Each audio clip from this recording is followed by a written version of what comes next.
ampitomboana aminareo hatrany ny fahasoavan'i Jesoa Kristy Tompontsika. Amen. Mivavaka isika. Misaotra anao hatrany say Tompo amin'izao andro, ahatsiarovanay ny karanao tany an-danitra izao.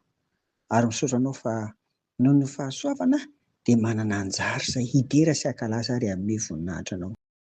Koa omany ny fanahinay Tompo amin'ny alalan'ny fanahinao masina. Iny ny tenana iray manontolo mba hatanteraka ny fiderananao. Amin'ny anaran'i Jesoa. Amen. Arak'izany tiavana dia faly miarahaba anareo izahay tratra izao andro ny akaran'i Jesoa any an-danitra izao. Fetim-piangonana izay tsy latsa-danja amin'ny nahatongavan'i Jesoa teto tany ity, izay tsy inona akory fa ilay nahaterahan'ny Tompo tao amin'ny fihinanam-bilon'i Betlehema. Iny lehibe sy ankalazaintsika izany fa ity ny akaran'ny tany an-danitra ary ny mipetrahany eo ankavanan'ny iray ity koa ry havana dia tena hifaliantsika, hiderantsika ary mampitombo ny finoana satria manompo Andriamanitra velona isika. Mino Andriamanitra velona isika. Jesosy Kristy eo ankavanan'ny iray. Ry havako, ny Kolosianina 3:1-2 ka hatramin'ny 4 dia anisan'ny iray amin'ireo soratra masina voalahatra ho vakiana ny fampiompivavahana anio. Fa izay ho vakiantsika ary dia ny 2 andeha vakiana amin'ny anaran'i Jesoa izany.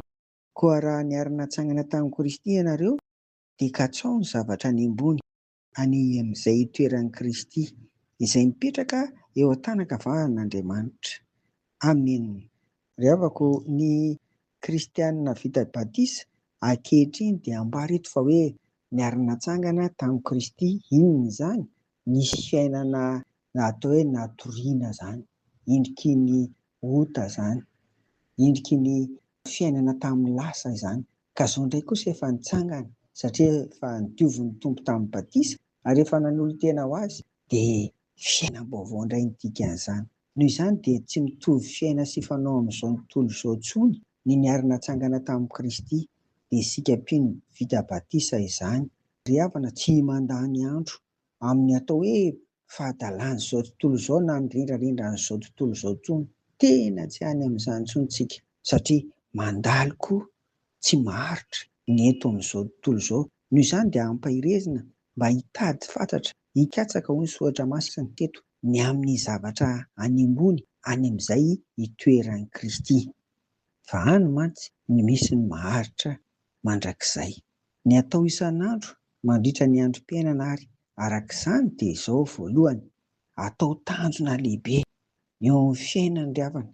Ho antsika tsirairay vita batisa, atao tanjona lehibe ny ho any an-danitra, any amin'izay itoeran'i Kristy.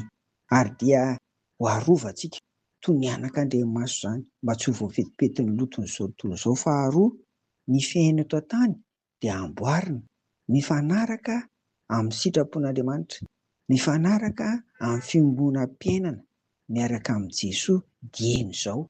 Ka ny fanahy masina no miara-miasa amintsika hatanteraka an'izany. Noho izany miombona mandrakariva amin'i Jesoa amin'ny alalan'ny fanahy masina. Alaviro ry havana ny adalan'izao tontolo izao fa tsy mahavonjy ireny ary mety tsy ahafahantsika mieritreritra ny any an-danitra, any amin'izay toeran'i Kristy, ary mety tsy ahatongavana any koa aza misy izany ry havako. Anio ary dia nirary fety andro ny akarana miaraka amin'i Jesoa ho anao izay, ary fety feno fifaliana, fety feno fahasambarana, fety feno fahamasinana indrindra satria niarina natsangana tamin'i Kristy isika. Amen. Vavakary isika ry havana. Misaotra anao izay Tompo fa mbola tratry ity andro ity ary ka afaka indray miara-mankalaza, miara-mahatsiaro ity andro ny akaranao ity ry Jesoa. Ny fanindrineny sy ny fikasany tsara mba ho any amin'izay toeranao koa ary dia ampio izay hatanteraka izany. Ary impio ny herinay Tompo, hifadinay ny ratsy eo amin'izao tontolo izao, fa reny no mandavo, reny no mamotraka anay. Iriny haingan-tahanay amin'ny anaran'i Jesoa izany. Amen. Ho aminareo ary ny fiadanan'i Jesoa ry havako. Amen.